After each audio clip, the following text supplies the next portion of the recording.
She was sitting beside a hospital bed, phone in her hand, her father's face covered in dried blood, a neck brace holding him still. That image was the one that stopped people cold. Not a hunting clip, not a fish being pulled from a river, just a daughter in a hospital room, trying to keep it together. The woman in that video was Hannah Barron, the young woman from South Alabama who had built one of the most distinctive outdoor presences on the internet by doing things that most people wouldn't dream of. Sticking her arm into underwater holes to pull out catfish by hand, bow fishing at night, chasing hogs through the brush.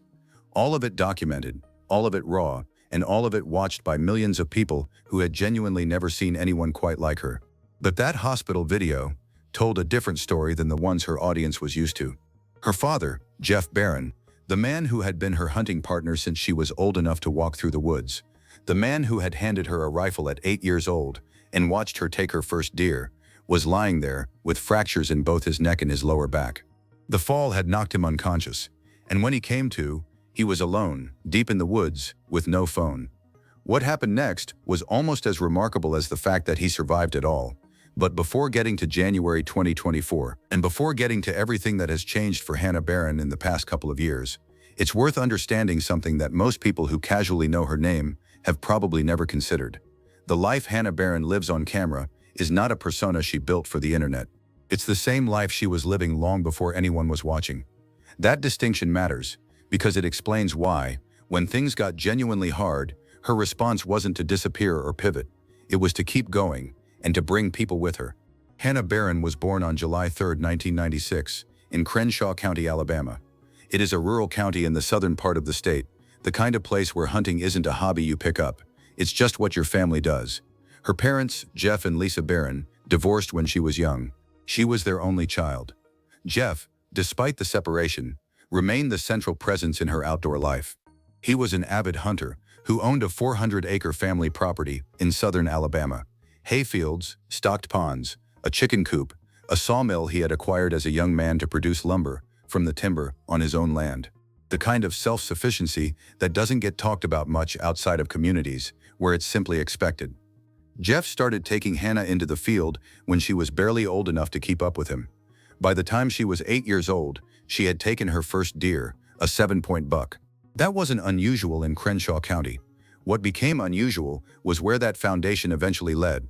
When Hannah was 16, a game warden named Brad Gavin, who happened to be Jeff's neighbor, introduced the two of them to noodling. Noodling, for anyone unfamiliar with it, is the practice of catching catfish with your bare hands. You wade into a river or a lake, locate an underwater catfish den, reach your hand inside, and wait for the fish to clamp down. Then you pull it out. It sounds simple. It is not simple. Catfish bite hard. They can drag you under. In murky southern water, you have no idea what else might be in that hole. Snapping turtles, snakes, the occasional alligator. Noodling is legal in only a limited number of states, and even in those states, experienced noodlers have drowned attempting it. Hannah described the first big fish she ever caught this way. It started dragging her away with it. Her father picked her up, and the fish, and threw them both in the boat.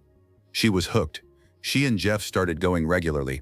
They built their own noodling boxes to attract and hold catfish in specific locations, making the process more reliable. Noodling became as natural to the Barron family as any other part of their outdoor life. What Hannah didn't know at 16 was that this practice, one she considered a completely normal Saturday afternoon, would eventually be seen by tens of millions of people. In 2016, Hannah was in college at Troy University in Alabama, studying in the College of Communication and Fine Arts. One of her cousins filmed her while she was out noodling.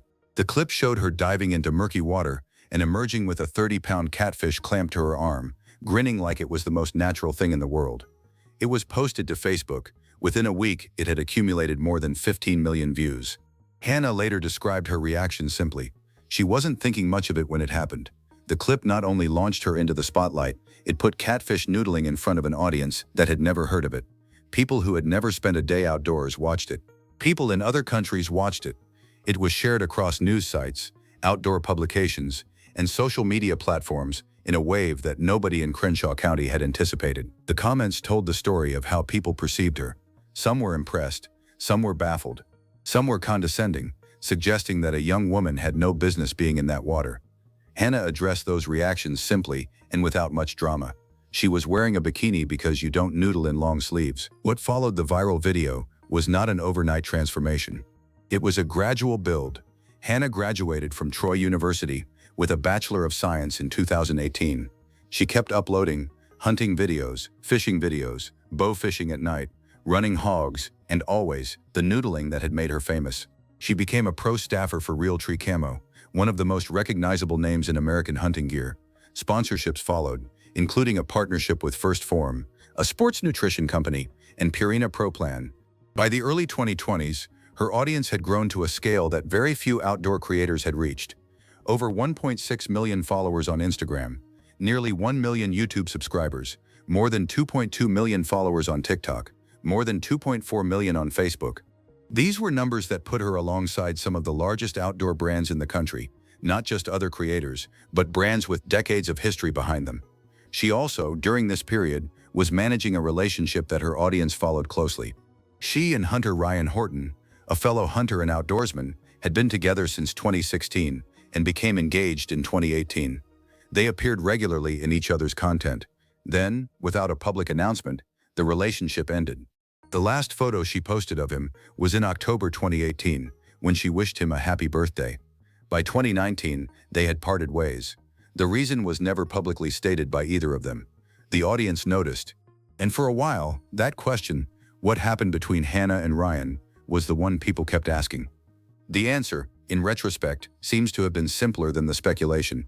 Hannah moved forward, and the person who came into her life next fit her world in a way that made sense to anyone who watched her. His name is Paul Washer. He's an Alabama-based firefighter and Air Force aviator. Not an influencer, not a creator, not someone building a brand.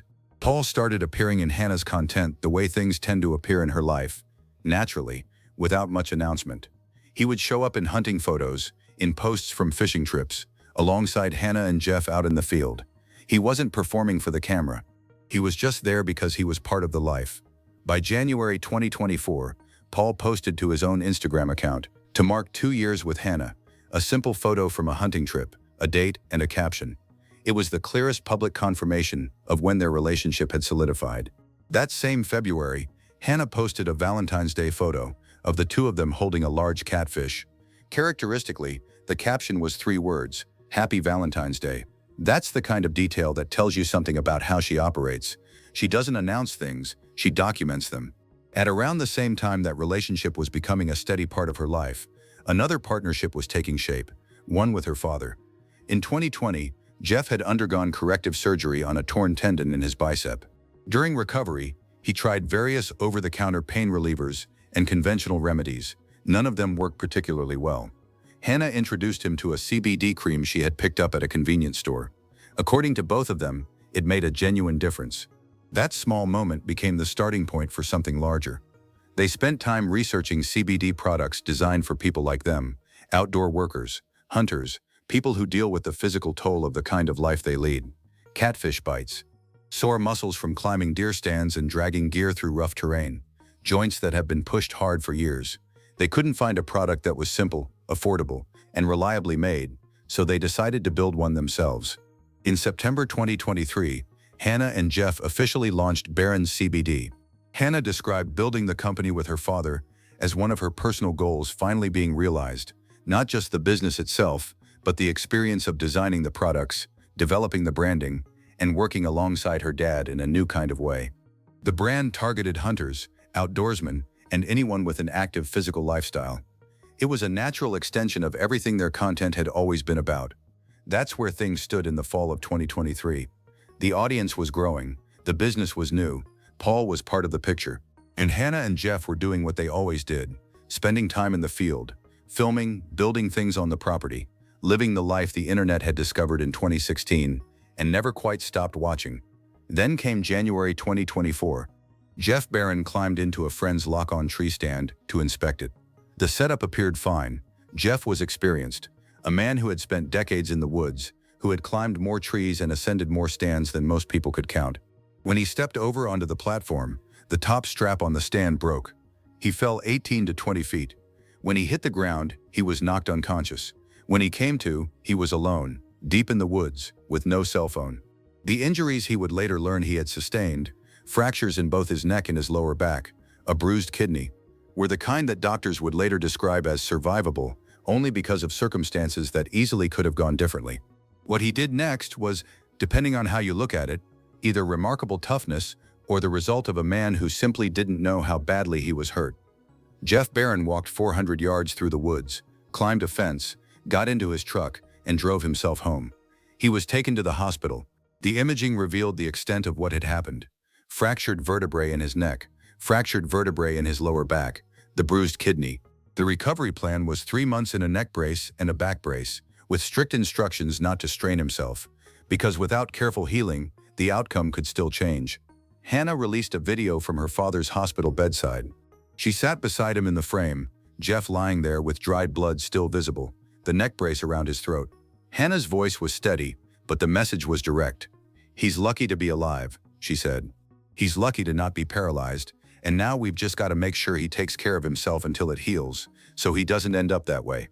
Jeff, even from the hospital bed, turned the moment into a public safety message.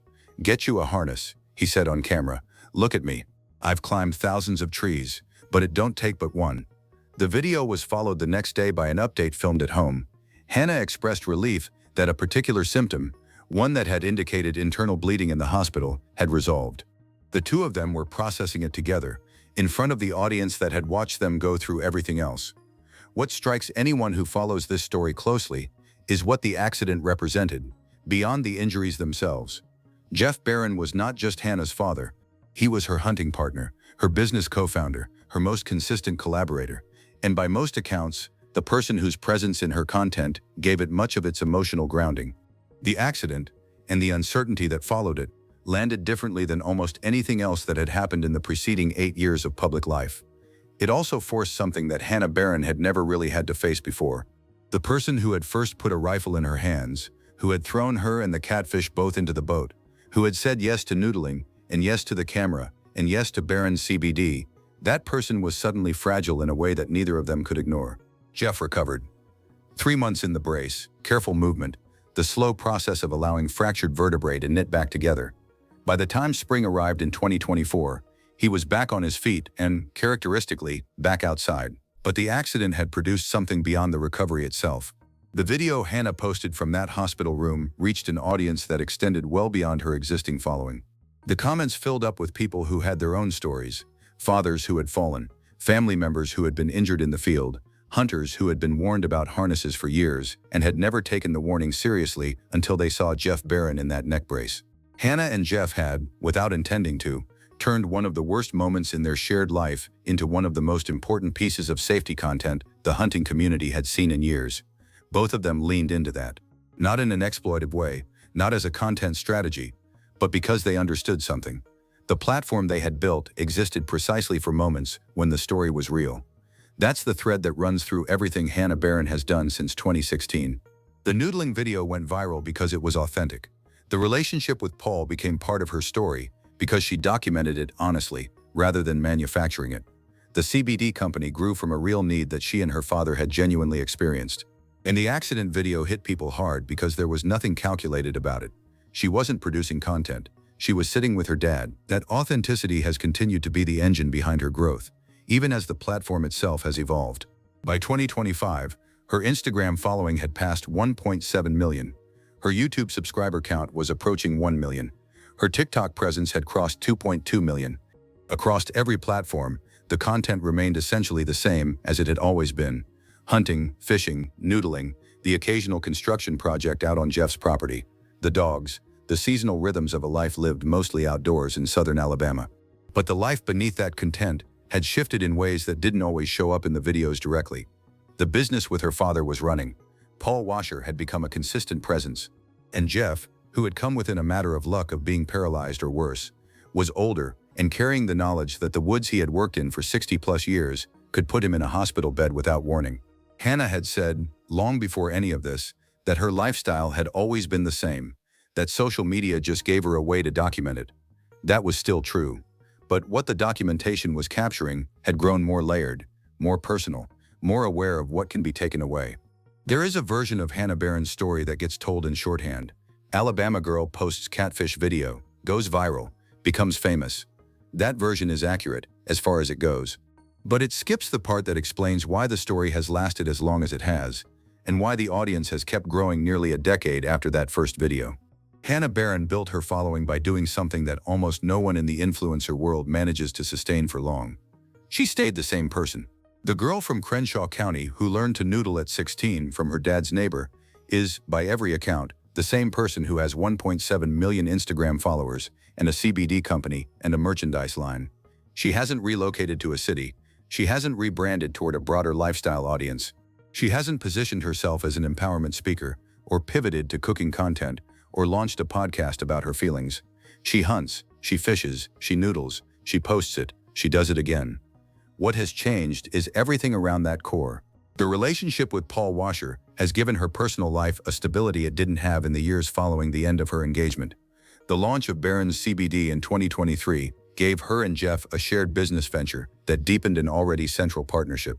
The accident in January 2024 added a dimension to that partnership, the awareness of how much her father means to her and how quickly that could change. She also edits her father's YouTube content. That's a detail that tends to get overlooked in the broader narrative about her success, but it says something meaningful. Jeff Barron launched his own YouTube channel in 2020, and Hannah helps produce it. The father who introduced her to the woods is now partly dependent on the daughter he raised there to reach his own audience. That's a reversal that doesn't happen loudly, but it's real. Hannah has also become, almost by default, one of the most visible female voices in American hunting culture. She hasn't campaigned for that role. She hasn't written manifestos about women in the outdoors or given speeches about breaking barriers. She simply kept doing what she was doing, and the audience found her. The message transmitted through the doing rather than the telling. Young women write to her. Fathers of daughters write to her. People who had never considered hunting write to her. Hannah's own words on the subject have been straightforward. She has a voice, and she likes having it, and a lot of young girls reach out. She also says that dads with daughters reach out to her because they want that close relationship, the one she has with her father. That relationship, more than anything else, is what the story of Hannah Barron keeps returning to. What Hannah Barron's story actually tells you, when you follow it all the way through, is something that most people from her world already understand. The life and the content are the same thing. There's no performance layer separating the two. That's rarer than it sounds. The internet is full of outdoor personalities who play at the lifestyle, who frame the shots, who script the moments. Hannah Barron fell into a river at 16 trying to hold onto a catfish. She sat at a hospital bedside when her father's body reminded him what the woods can do. She celebrated 2 years with someone she met in the field. She co-founded a business specifically because she and her dad couldn't find a product that actually worked for people like them. As of 2026, Jeff Barron has fully recovered from the injuries sustained in that January 2024 fall. Hannah continues to produce content across her platforms, maintaining a pace and consistency that has defined her career from the beginning. Barron's CBD remains active. The outdoor life in southern Alabama goes on the way it always has. What comes next for Hannah Barron isn't something she's announced. Based on everything she has said about herself over the years, that's probably not how she operates. The next chapter is likely to show up the same way the other ones did, documented after it's already happening, not announced before. The question worth leaving with is one that gets at what's made her story resonate for nearly a decade now. Hannah Barron never changed who she was to reach a larger audience, and yet the audience kept growing.